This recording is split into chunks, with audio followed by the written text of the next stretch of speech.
Page number 301, निदान स्थान, 8वां अध्याय। उत्सेद की सामान्यता से उदर रोगों के उपरांत मूढ़ गर्भ की निदान की व्याख्या करते हैं, जैसा कि भगवान धन्वंतरि ने सुश्रुत के लिए कहा था। मैथुन, श्लोक 3। मैथुन रथादि वाहन, अश्वादि अश्वगमन, रास्ते की मुसाफिरी, प्रस्खलन, अकस्मात पांव फिसलना, प्रपतन, गिरना, परपीड़न, दबना, धावन, भागना, अभिघात, चोट लगना, विषम शयन, ऊंची नीची जगह में सोना, विषमासन, ऊंची नीची जगह पर बैठना, उपवास, मलमूत्र आदि के उपस्थित वेगों को रोकना, अति रुक्ष, अति कटु तिक्त भोजन से, शोक से, अतिसार से, सेवन से, अतिसार वमन से, प्रलोभन से, झूला झूलने से, अजीर्ण से, गर्भपात कारक चित्र आदि के औषधियों के सेवन करने से तथा अन्य कारणों से गर्भ बंधन, नाड़ी बंधन से छूट जाता है। जिस प्रकार की प्रहार आदि के कारण फलवृंत गुच्छ टहनी से पृथक हो जाता है, अकाल में गिर जाता है, यह गर्भ नाड़ी बंधन से पृथक होकर गर्भशैया का उल्लंघन करके यकृत, प्लीहोदर और अन्यत्र के अंतराल में से नीचे की ओर गिरता हुआ कोष्ठ मलमूत्राशय में विक्षोभ उत्पन्न करता है। गर्भिणी स्त्री में उदर के विक्षोभ के कारण अपान वायु मूढ़ क्रिया रहित होकर पार्श्ववस्थी शीर, उदर योनि में शूल, अनाह, अधमान, मूत्र संग, निरोध, इनमें से किसी एक रोग को उत्पन्न करके रक्तस्राव द्वारा तरुण अजातसार अव्यक्त रस चेतन रूप में गर्भ च्युत करती है। इसी जातसार गर्भ को जब यह निरंतर बढ़कर असगम्य विलोम भाग से रूप में योनि मार्ग में पहुंच जाता है और अपान वायु के विलोम होने से मूर्छित होने के कारण मार्ग से बाहर नहीं निकलता, तब इसको मूढ़ गर्भ कहते हैं। श्लोक 4। यह मूढ़ गर्भ 4 प्रकार यथा कील, प्रतिखुर, बीजक और परिध। इनमें से जो गर्भ बाहुओं को ऊपर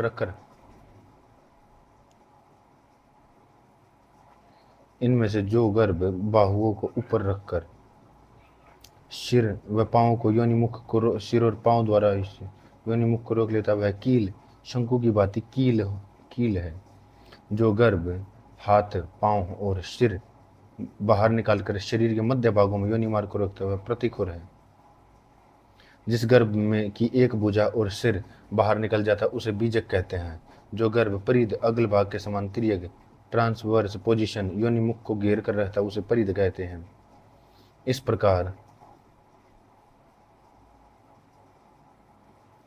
प्रकार के मूढ़ गर्भ 4 प्रकार के हैं। ऐसा कई आचार्यों का सिद्धांत है। यह बात ठीक नहीं, क्योंकि जिस समय विलोम अपान वायु से पीड़ित होकर अनेक रूप से योनि मार्ग में आता है, उस समय इस 4 संख्या का अतिक्रमण कर जाता है।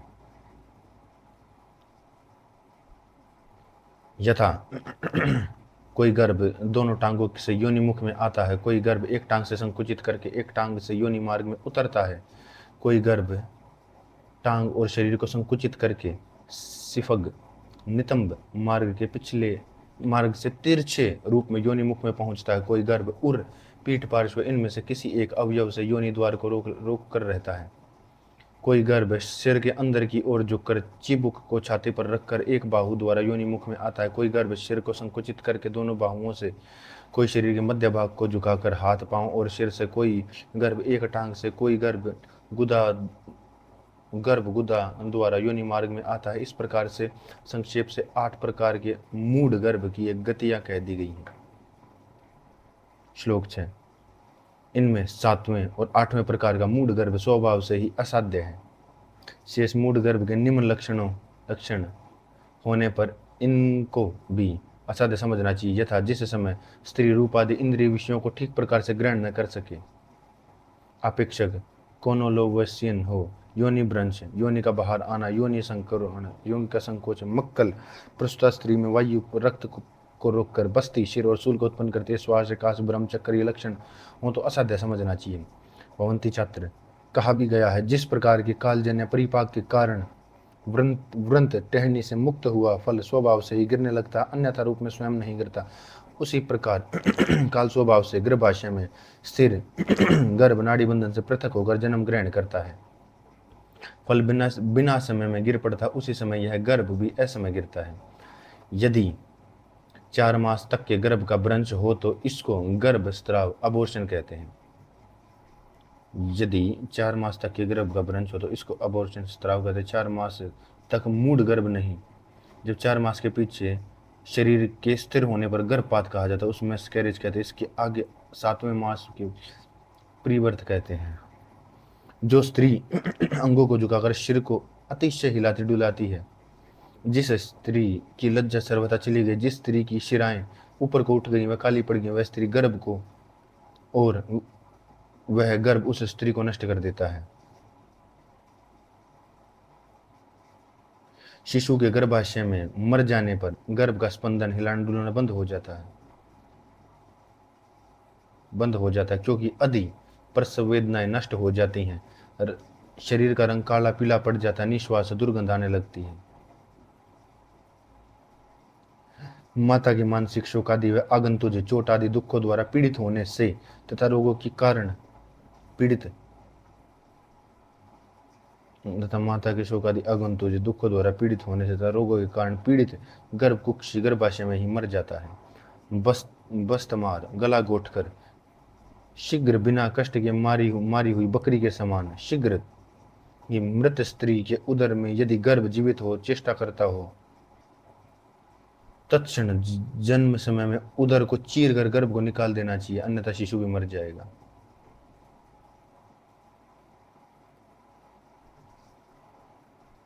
मृत स्त्री के अंदर चेष्टा करता हो तो तत्क्षण उदर को चीर कर निकाल देना चाहिए, वरना शिशु मर जाएगा। श्री हरचंद्र ने तो यह अर्थ किया कि जब अपत्य मार्ग तंग हो तो प्रसव के समय उदर मार्ग को चीर कर बच्चा बाहर निकाल देना चाहिए।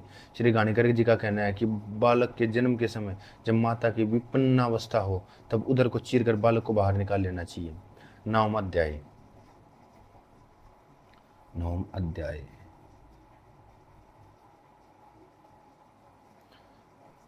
शस्त्र चिकित्सा के साधन में जैसे मूढ़ गर्भ निदान के अनंतर विद्रदी के निदान की व्याख्या करते हैं, जैसा ही भगवान धन्वंतरि ने सुश्रुत के लिए कहा था।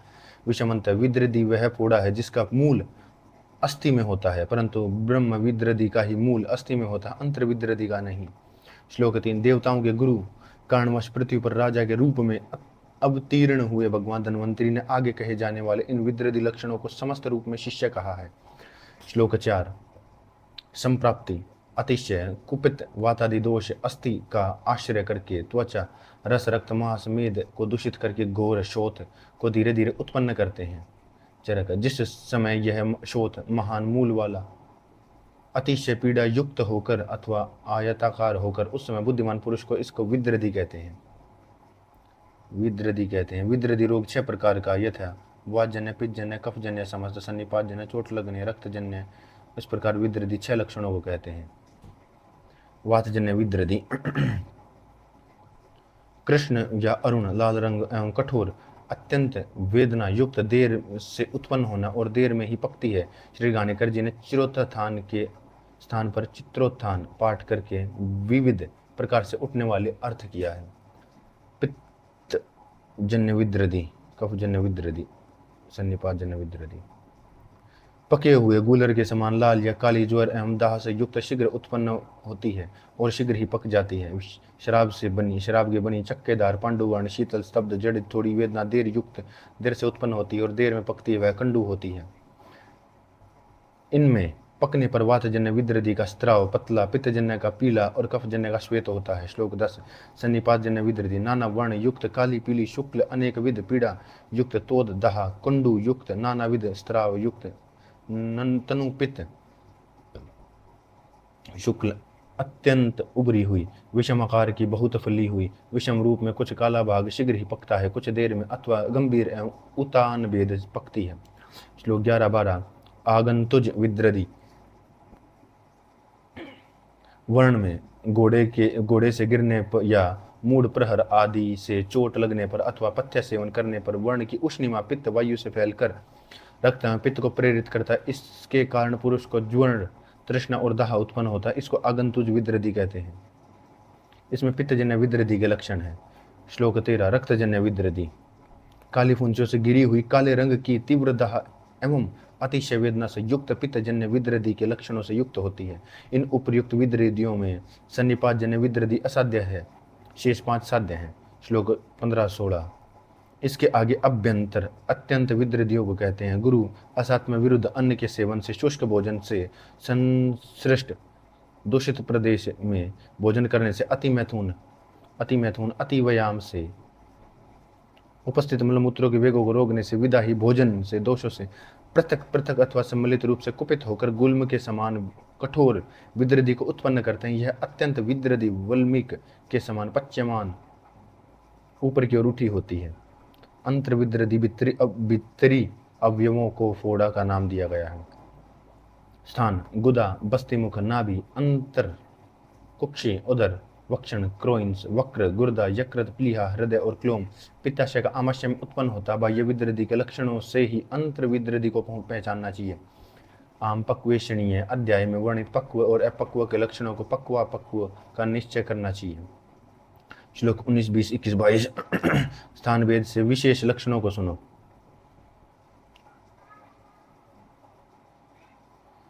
गुदा में विद्रदी होने पर वायु का अवरोध, बस्ती में होने से कठिनाई में से थोड़ा मूत्र आता है, नाभि में होने पर हिचकी एवं आटोप अद्यमान, कुक्षी में होने पर वायु का प्रकोप, वक्षजन्य विद्रदी में कटिग्रह और तीव्र पृष्ठग्रह जकड़ना होता है, वक्र में होने पर पार्श्व में संकोच, प्लीहा में होने पर श्वास का अवरोध रुकना, हृदय में होना, तीव्र रूप में सब अंगों का ग्रह पकड़ा जाना, तीव्र शूल होता है, यकृत में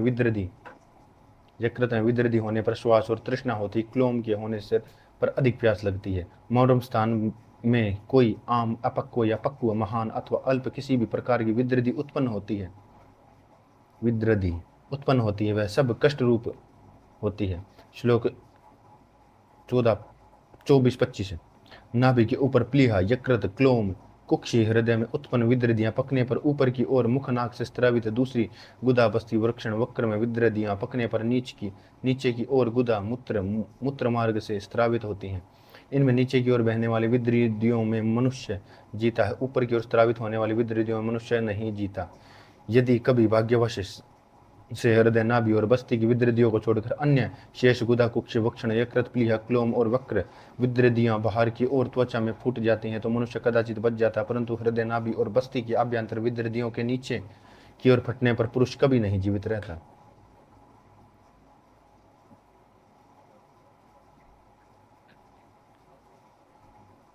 रक्त विद्रदी गर्भ के पात या स्त्राव होने से अथवा ठीक समय प्रसव करने पर, अहित शीत रुक्ष आहार विहार के सेवन से स्त्रियों में दाह, ज्वर और कष्टदायक रक्तजन्य आर्तवजन्य विद्रदी उत्पन्न होती है। श्लोक 27 ठीक समय पर भली प्रकार से प्रसव होने पर भी यदि गर्भाशय के रक्त दूषित बाहर न निकले तो मक्कल के कारण कुक्षी के रक्तजन्य विद्रदी स्त्रियों में उत्पन्न होती है। प्रसूता के गर्भाशय के शूल का बिना मक्कल है। यदि यह रक्तजन्य विद्रदी 7 दिन में शांत न हो तो पित्त की उष्णिमा के कारण अंदर पकती है, पकने से असाध्य हो जाती है। श्लोक 28, 29, 30, 31, 32, 33। अब इसके आगे गुल्म और विद्रदी रोग में भेद कहते हैं। गुल्म और रोग रदी भेद में कहते हैं। प्रश्न, गुल्म और विद्रदी के कारण दोष एक समान हैं, इस पर गुल्म किसी कारण से नहीं पकता और विद्रदी किसी लिए पकाई जाती है। उत्तर, गुल्म का कोई निबंध मूल नहीं है, रक्त आदि द्रव्यों का अभाव रहता है। विद्रदी रोग का मूल त्वचा रक्तमांस है। गुल्म रोग में वातादि दोष स्वयं ही दुष्यों के आश्रय के बिना गुल्मकार बन जाते हैं। विद्रदी में दोष मांस एवं रक्त का आश्रय लेकर गुल्म रूप होते हैं। जिस प्रकार से पानी में वायु से बुलबुले बन जाते हैं, इसी प्रकार से वायुजन्य गुल्म विवर स्त्रोतों का अनुसरण करके कफ पित्त रक्त में ग्रंथि रूप हो जाता है। इसलिए गुल्म एकता नहीं, विद्रदी में मांस और रक्त की अधिकता रहती है, इसलिए विद्रदी पकती है। गुल्म में मांस और रक्त नहीं रहता है, इसलिए गुल्म नहीं पकता। गुल्म अपने वातादि दोषों में रहता है, विद्रदी मांस दुर्शा में रहती है, इसलिए विद्रदी पकती है और गुल्म नहीं पकता। 34 हृदय, नाभि, बस्ती में उत्पन्न विद्रदी पकने पर तथा सन्निपात विद्रदी जहाँ कहीं भी हो वह असाध्य है। 34, 35, 36, 37, 38, 39 प्रकातन कर्मों के कारण अथवा उपेक्षा से विद्रदी अस्थि में पहुंचकर पक जाती है, उससे लक्षण कहते हैं। अपेक्षा से या कर्मवश कष्टकारी मज्जा का परिपाक होने लगता है। यह मज्जा पाक अस्थि एवं मांस के रुक जाने पर मार्ग नहीं पा सकता, तब वह स्थान इस मज्जा पाक रोग से अग्नि के समान जलने लगता है। अस्थि एवं मज्जा की उष्णिमा से जलते हुए के समान शीर्ण राख भस्म हो जाता है। यह शल्य रूप विकार रोगी को देर तक दुख देता है। जब शस्त्र कर्म द्वारा रोग को मार्ग मिल जाता तब भेद से समान संदिग्ध श्वेत शीतल गुरु भारी पे अस्थि के भिन्न होने पर स्त्रावित होता है। शास्त्राकुल वैद्य इसको अस्थिगत विद्रधि कहते हैं। इसमें सन्निपात जन्य पीड़ा होती है। दशम अध्याय श्लोक 1-2। त्वचा रक्त आदि दृश्य आश्रित वस्तुओं में समानता विद्रधि की अनंतर विसर्प नाड़ी स्तन रोग की व्याख्या करते हैं। जैसा भगवान धन्वंतरि ने सुश्रुत के लिए कहा था। विषमंतव्य यह विसर्प कुष्टि निदानोक्त विसर्प कुष्ठ से भिन्न है। इसमें कुष्ठ के पूर्व रूप नहीं होते। यह सहसा उत्पन्न होता है, 10 दिन में भी शांत हो जाता है। एक विलक्षण विसर्प का वर्णन चरक में आया है, कभी कभी दृष्टिगोचर भी होता है।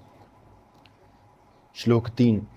कुपित हुए वात आदि दोष सम्मिलित होकर त्वचाश्रित उसी का भी मांस और रक्त का आश्रय करके सर्वांग विसर्पी अंत एवं बाह्य अथवा अवयव अंगरूप के अंगों को फैलाने वाली अस्थित अनिश्चल इधर उधर फैलने वाली आत्मलिंग व्यस्त समस्त रूप वात आदि लक्षणों से युक्त फैला हुआ ऊपर न उठा हुआ सूजन उत्पन्न करता है। इस सूजन को सब ओर से फैलने से इससे शास्त्र में विसर्प कहते हैं। विसर्प की उत्पत्ति में 7 धातु कारण है। यथा यदि विसर्प त्रिदोष जन्यात्वा है, चिकित्सक कार्य के लिए घातादि दोष भेद से लक्षण कहे जाते हैं। वाजन्य विसर्प कृष्ण कोमल खुरदरा होता है, शरीर में पीड़ा भेद तोद चुभने के समान एवं वायुजन्य ज्वर के लक्षणों से युक्त, वायु में अति दूषित होने के कारण विषम निम्नोदित गंडों से, मांसजन्य गंडे का एवं अग्नि से जलने पर उत्पन्न छालों से युक्त होता है। इस अवस्था में वह असाध्य है। कई आचार्यों गंडों की उत्पत्ति वात पित्त से मानते हैं। पित्तजन्य विसर्प शीघ्र फैलने वाला तीव्र ज्वर, तीव्र दाह, पाक विस्फोट, छाले एवं काटने के समान वेदना से युक्त शतज रक्त के समान दिखता है। जिस समय दोष के अति बढ़ने से मांस और शिराएं नष्ट हो जाएं और रंग स्रोत संरंजन के समान करदम कीचड़ हो जाए तब वह साध्य है। कोई आचार्य पित्त कफ के लक्षण मानते हैं। कफ जन्य विसर्प धीरे धीरे फैलता है और देर में पकता है। सनिग्ध श्वेत तो वर्ण थोड़ी सूजन युक्त और कंडु तीव्र होती है। सन्निपात जन्य विसर्प में वात आदि तीनों दोषों का काला पीला श्वेत वर्ण, तीनों दोषों की तोद दाह कंडु वेदना होती है और आभ्यंतर मूल वाला मांस और शिरा के नष्ट होने पर पक्वावस्था में असाध्य, प्रथम अवस्था में कष्ट साध्य है। शतजन्य विसर्प दोष बहुल कुष्ठ वात रक्त आदि पूर्व रूप दूषित होते हैं। पुरुष में पित्त और रक्त शतजन्य वर्ण में पहुंचकर शोफ को उत्पन्न करते हैं। यह शोफ कृष्ण वर्ण, रक्त वर्ण, अति ज्वर, अति दाह, अति पाक से युक्त कुल्थी के समान काले छालों से व्याप्त होता है। श्लोक 8। इनमें साध्य वात पित्त और कफ विसर्प साध्य, सन्निपातजन्य और शत विसर्प असाध्य हैं। गंड छालो युक्त वातजन्य विसर्प अंजन की भांति कीचड़ की तरह, पित्त जन्य विसर्प तथा मर्म स्थानों में उत्पन्न विसर्प कष्ट साध्य है।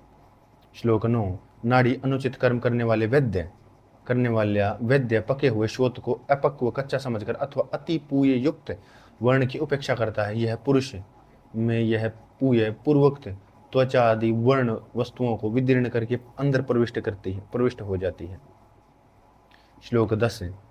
यह इस पूय की अति मात्रा में अंदर की ओर जाने से इसको गति कहते हैं। नाड़ी प्रणाली शिरा की भांति इसमें पूय का वहन होता है, इसलिए इसको नाड़ी कहते हैं। श्लोक 10। संख्या तीनों दोषों से पृथक 3 वात पित्त कफ जन्य सन्निपात जन्य, एक द्विदोषज जन्य वात पित्त कफ वात जन्य और शल्य जन्य। इस प्रकार से 5 प्रकार के नाड़ी वर्ण हैं। विषमंतव्य नाड़ी वर्ण को नासुर कहते हैं। इसको मुख छोटा होता है और भीतरी भाग चौड़ा या बड़ा होता है, फलतः इसके भीतर प्रलेप मैलम पहुंच नहीं पाता। वातजन्य नाड़ी कठोर सूक्ष्म मुख युक्त वेदना युक्त एवं फेन से मिश्रित स्त्राव बहती है। यह स्त्राव रात्रि में शीत के कारण शीतकालीन भी अधिक होता है। 11। पित्तजन्य नाड़ी में प्यास, संताप चुभने की वेदना, अंगग्लानि तथा ज्वर की पीड़ा होती है। पीले रंग का उष्ण स्राव बहता है। यह स्राव दिन में उष्णता के कारण अधिक बहता है। श्लोक 12। कफजन्य नाड़ी में नाड़ी में स्त्राव मात्रा में बहुत गाढ़ा, श्वेत तथा चिकना होता है। स्त्राव रात्रि में अधिक होता है। नाड़ी में मंद वेदना, कठोरता और कंडू होती है। श्लोक 12 द्विदोष जन्य। उपर्युक्त दोषों के लक्षणों को द्वंद्व रूप में संसर्ग होने पर व्यतिकर प्रभव द्वंद्वजन्य तीनों गतियां जान मान लेवे, यथा वात पित्त जन्य कफ पित्त कफ जन्य वात कफ जन्य। श्लोक 13 सन्निपात जन्य नाड़ी। जिस नाड़ी में दहा, ज्वर, श्वास, मूर्छा, मुख में शुष्कता एवं पूर्वोक्त लक्षण उत्पन्न स्त्राव व काला झाग युक्त पीला श्वेत होना हो, उसे पित्त वायु कफ जन्य समझना चाहिए। यह नाड़ी रात्रि के समान भयानक एवं प्राणनाशक होती है। श्लोक 14 शल्यजन्य नाड़ी। उदरीति पूर्वोक्त वर्णित त्वचा आदि स्थानों में किसी प्रकार से दृष्टि मार्ग में न आने से अथवा सूक्ष्म होने के कारण, शल्य के नष्ट होने से अथवा अनुमार्ग स्त्रोतों में घुसने पर शल्य शीघ्रता से नाड़ी वर्ण उत्पन्न करते हैं। इसमें स्त्राव जागदार मथित बिना जल के मथित तक्र के समान, मांस के नष्ट होने से निर्मल रक्त मिश्रित उष्ण स्त्राव बहता है। इसमें अकस्मात स्त्राव बहता है, नित्य दर्द रहता है। श्लोक 15 स्तन्य निदान। जितने प्रमाण की गतियां हैं और जिन वात पित्त कफ सन्निपात अभिघात जन्य तरुणों से उत्पन्न होती हैं, उतने ही प्रकार की और उन्हीं कारणों से स्त्रियों में स्तन रोग उत्पन्न होते हैं। कन्या अप्राप्त गर्भ वाली स्त्रियों के स्तनों में आश्रित धमनियां संवृतदार अवरुद्ध मार्ग होती हैं, इसलिए वातादि दोषों के रुके रहने से इनमें स्तन रोग नहीं होते। इन स्त्रियों के प्रसव काल में तथा गर्भवती स्त्रियों में वे धमनियां स्वभाव से खुल जाती हैं, इसलिए इनमें स्तन रोग होते हैं। पक्वाहार के कारण उत्पन्न रस का प्रसाद उत्तम सार तेज रूप एवं मधुर भाग संपूर्ण शरीर से जब स्तनों में पहुंचता है, तब इसका नाम स्तन्य दूध हो जाता है। श्लोक 19, 20, 21, 22। जिस प्रकार से गन्ने के रस में गुड़, दूध में घी व्याप्त होता है, उसी प्रकार से शुक्र एवं स्तन्य शरीर में व्याप्त होता है। इसलिए शरीर के सूक्ष्म रूप से कटने पर भी शुक्र दिखाई नहीं देता। ओ, शरीर के सूक्ष्म रूप कटने से भी शुक्र दिखाई नहीं देता। संपूर्ण शरीर में व्याप्त होने पर शुक्र की भांति दूध भी शुक्र के समान है। संपूर्ण शरीर में व्याप्त होने शुक्र की भांति दूध भी शरीर के समान नहीं, शुक्र की भांति दूध भी शुक्र के समान है, शरीर कटने पर नहीं मिलता। यही शुक्र इष्ट युवती के दर्शन से, युवती के स्मरण से, युवती के शब्द सुनने से, युवती के स्पर्श अथवा मानसिक हर्ष से, प्रसन्नता से उत्पन्न होता है। शुक्र के उत्पन्न होने मन की प्रसन्नता मुख्य कारण है। इसी प्रकार से शुक्र आहार रस से उत्पन्न होता है। इसी प्रकार स्त्रियों में भी स्तन्य आहार रस से उत्पन्न होता है।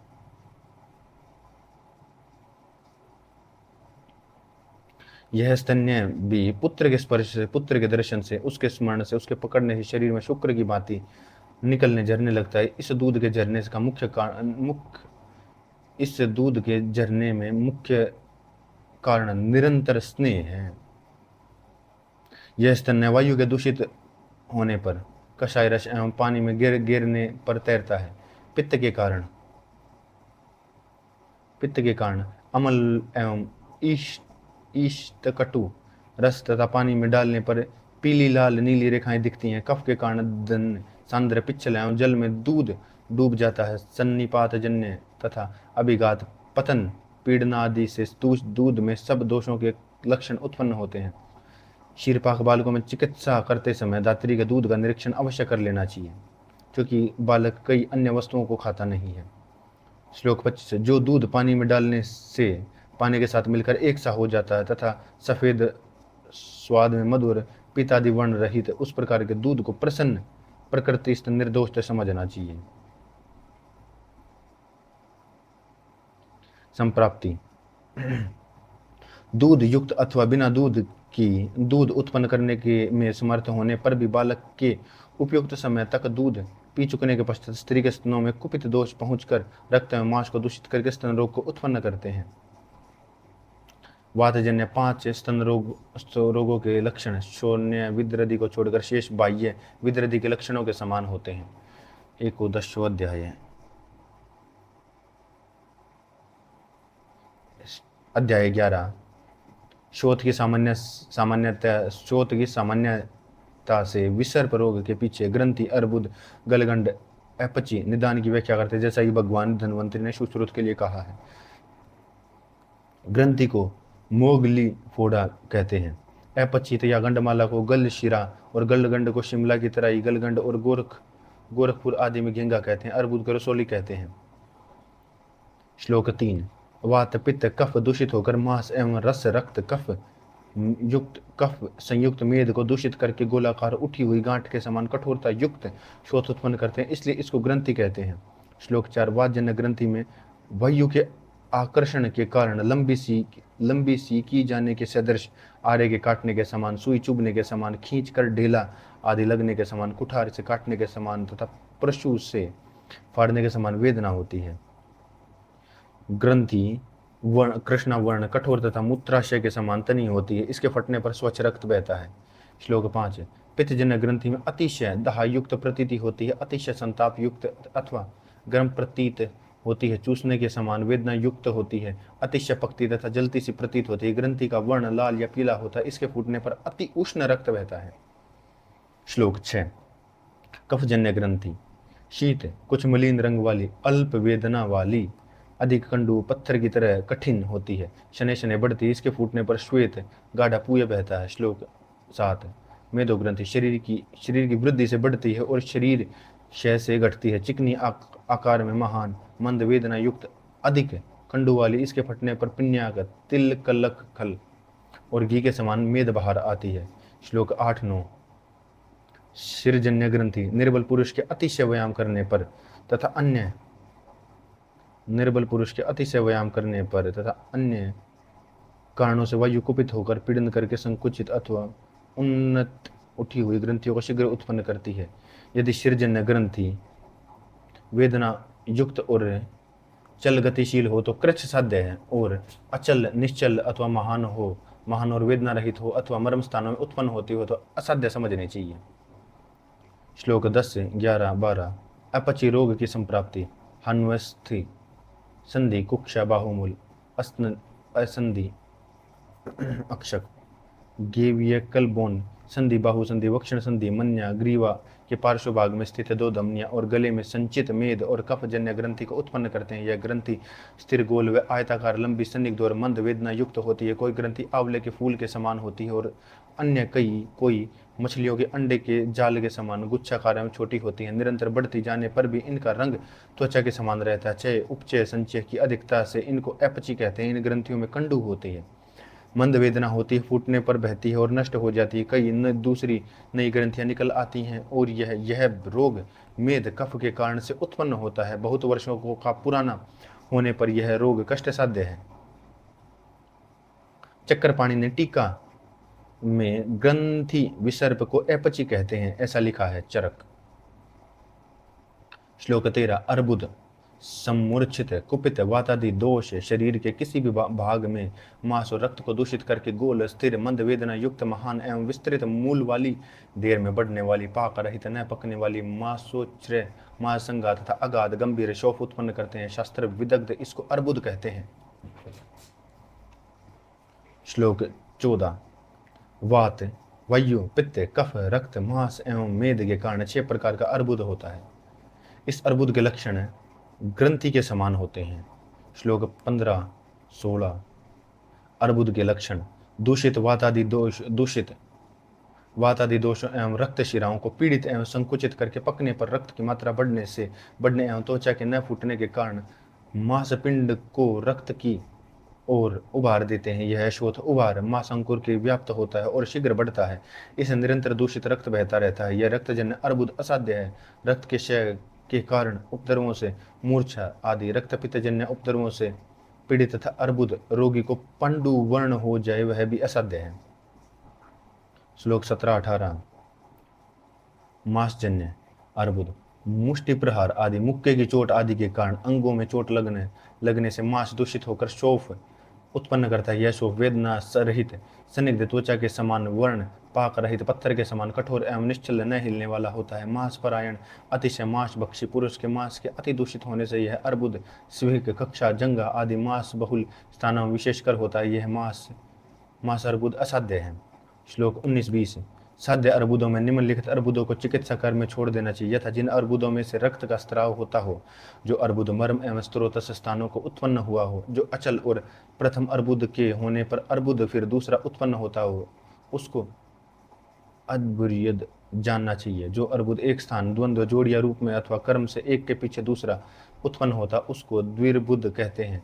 ये द्विर्बुद द्वि एवं द्विदोषजन्य भी तथा अद्यर्बुद असाध्य है। श्लोक 21। न पकने का कारण। अर्बुद में कफ और मेद की अधिक आवश्यकता अधिकता विशेष रूप में रहती है, इसलिए यथा वात आदि दोषों के स्थिर मांसोन्नति के कारण चिरकाल तक रहने से, कठोर होने से एवं वात आदि दोषों के ग्रंथि रूप में निश्चल बन जाने से सब प्रकार के अर्बुद स्वभाव से नहीं पकते। विषमंतव्य। सब अर्बुद पकते नहीं, परंतु रुधिरात्मक अर्बुद में से स्त्राव अवश्य निकलता है। श्लोक 22। गलगंड संप्राप्ति। अतिशय रूप में प्रवृद्ध वायु और कफ तथा मेदजन्य ग्रीवा के पार्श्व भाग की धमनियों का आश्रय करके वात कफ के अपने लक्षणों से युक्त क्रमशः स्नेह वृद्धशील गंड रोग को उत्पन्न करते हैं, इनको गलगंड कहते हैं। पित्तजन्य गलगंड नहीं होता। गलगंड प्राय पर्वतीय प्रदेशों तथा तराइयों में होता है, जहाँ कूप नहीं होते, केवल कुल्लियाओं का जल पीना पड़ता है। इससे रोगी प्राय आलसी व जड़ होते हैं। वाजन्य गलगंड।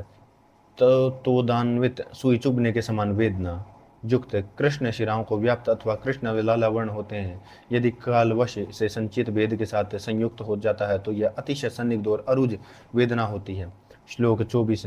वह यह अर्बुद कठोरता युक्त से देर में वर्धनशील, देर में पकने वाला, भाग्यवश कभी पकता है। रोगी के मुख का स्वाद बदल जाता है और तालू और गला सूख जाता है। श्लोक 25। कफजन्य गलगंड। स्थिर त्वचा के समान वर्ण, मंद, वेदनाशील, कंडू बहुल, शीतल एवं महान होता है, बहुत देर में बढ़ता है और कभी भाग्य से बहुत देर में पकता है। तब थोड़ी सी वेदना होती है। रोगी का मुख मीठा रहता है, तालू और गला कफ से भरा रहता है। श्लोक 26-27। मेदजन्य गलगंड। स्निग्ध, मृदु, कोमल, पांडुवर्ण, अनिष्ट गंध, दुर्गंध युक्त, वेदना रहित, कंडू बहुल होता है। अलाबूगी या कद्दू के समान नीचे लटकता हो और मूल्य पे छोटा होता है। शरीर की वृद्धि में बढ़ता है और शरीर के क्षय से घटता है। रोगी का मुख संदिग्ध रहता है, सर्वदा बोलने पर गले से शब्द आता है। विषमंत मेदोज गलगंड ही अधिक देखा जाता है। असाध्यता। कठिनाई से श्वास लेने वाला रोगी हो, संपूर्ण शरीर कोमल थोथला हो, 1 साल पुराना हो गया हो और अरोचक रोग से पीड़ित है, शरीर के क्षीण अथवा भिन्न स्वर टूटे रोगी को असाध्य समझना चाहिए। श्लोक 29। गलगंड का स्वरूप। जिस रोगी के गले में महान अथवा हस्व सूजन अंडकोश के समान लटकने लगती है, उसको गलगंड कहते हैं। 12। शोथ की सामान्यता से अर्बुद आदि निदान के पीछे वृद्धि उपदेश शल्लीपद निदान की व्याख्या करते हैं, जैसा कि भगवान धन्वंतरि ने सुश्रुत के लिए कहा था। वृद्धि रोग 7 प्रकार का यथावत। वातजन्य, पित्तजन्य, कफजन्य, रक्तजन्य, मेदोजन्य, मूत्रजन्य और अंत्रजन्य। द्वंद्वजन्य वृद्धि रोग नहीं होता। इनमें मूत्रजन्य तथा अन्यत्र जन्य वृद्धि की उत्पत्ति का कारण वायु और वायु की वृद्धि होती है। उत्पत्ति का प्रधान कारण मूत्र या अंत्र, इनमें से कोई एक होता है। मूत्र वृद्धि, मूत्र का साथ दरो भर जाता है, जिससे जलोदर में। श्लोक 4। कोई एक दोष नीचे की ओर नाभि से नीचे कुपित होकर अंडोष्वाहिनी धमनी स्पाइनल क्रोड में पहुंचकर फलकोशों में वृद्धि उत्पन्न करता है, इसको फल वृद्धि कहते हैं। चरक में कहा है पूर्व रोग। श्लोक 5। पूर्व रूप। वृद्धि रोग के पूर्व रूप। बस्ती, मूत्राशय में वेदना, कटिशूल, मूष्क, अंड में वेदना, शिशन में वेदना, वायु का अवरोध, फल कोश में सूजन और चिढ़ होती है। लक्षण। वातजन्य। 6।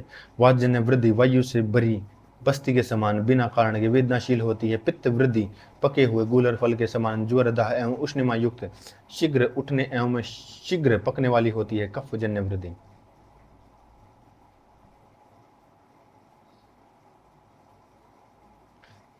कफजन्य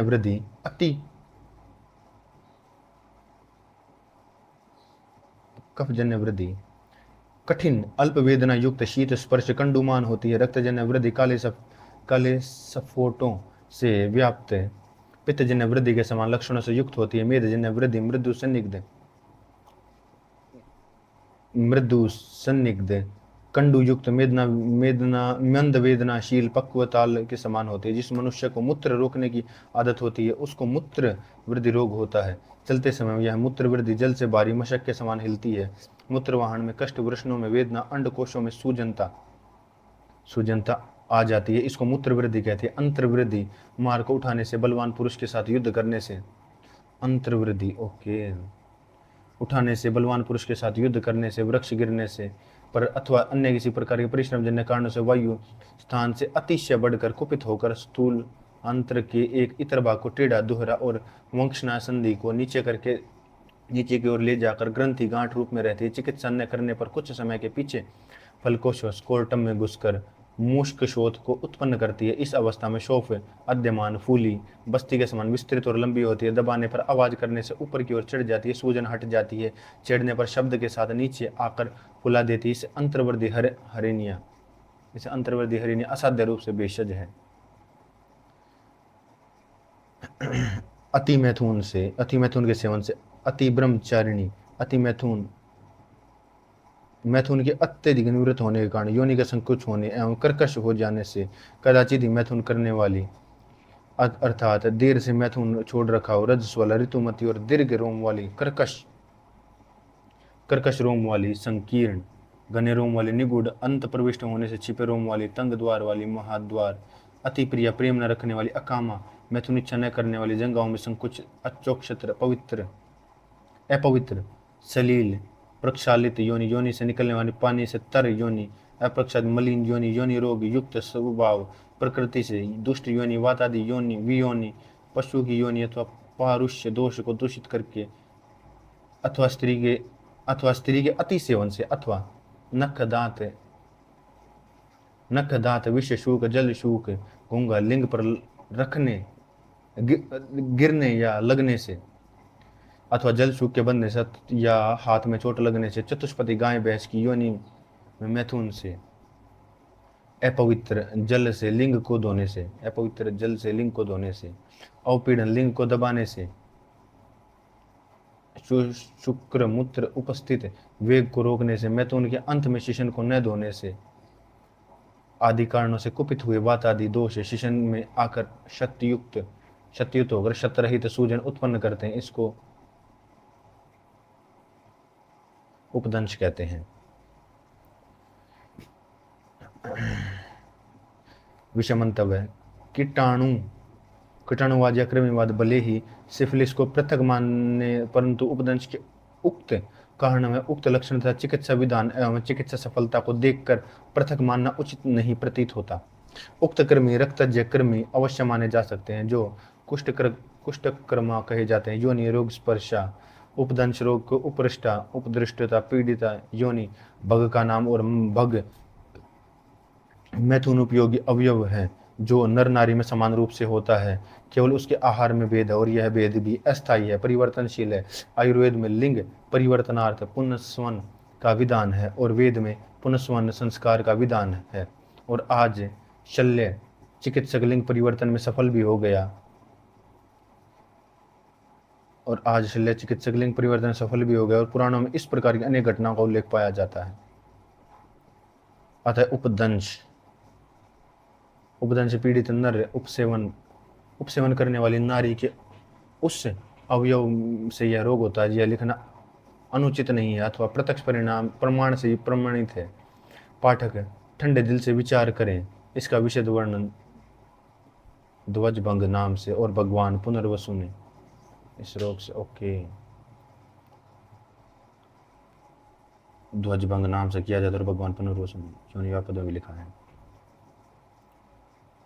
क्षते अक्षते अथवा मैथुन करने अथवा अन्य नख दंतपात आदि के शत खरोश घाव होने से अथवा शत के बिना ही फुंसी के रूप में शोथ हो जाने से, शोथ 5-7 दिन में वर्ण का रूप बन जाता। यह उपदंश रोग 5 प्रकार का यथा 3 दोषों में से पृथक वातजन्य, पित्तजन्य और कफजन्य, तीनों के सन्निपात से एक और 5वां रक्तजन्य, इनमें वातजन्य।